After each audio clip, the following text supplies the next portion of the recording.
தீட்டு எது தீட்டு?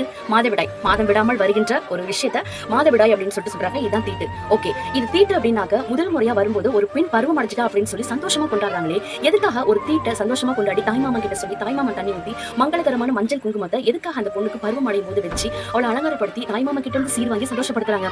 தீட்டுக்காக எதுக்காக இவ்வளவு சந்தோஷம்? ஃபர்ஸ்ட், செகண்ட் ஒன், ஒரு பொண்ணு அந்த தீட்டு வரது நின்றுடுச்சு அப்படின்னாக்க திருமணமானதுக்கு பிறகு சந்தோஷமான செய்தி குட் நியூஸ்னு சொல்றாங்க. அப்போ அந்த 3 நாள் தீட்டு நின்றா சந்தோஷம்னு சொல்றாங்க. பிரசவ டயத்துல அந்த 10 மாதங்களும் அந்த குழந்தை அந்த தீட்டுக்குள்ளேயே இருந்து வெளியில வர குழந்தைய யாரும் தீட்டு தூக்காம இல்லைங்க.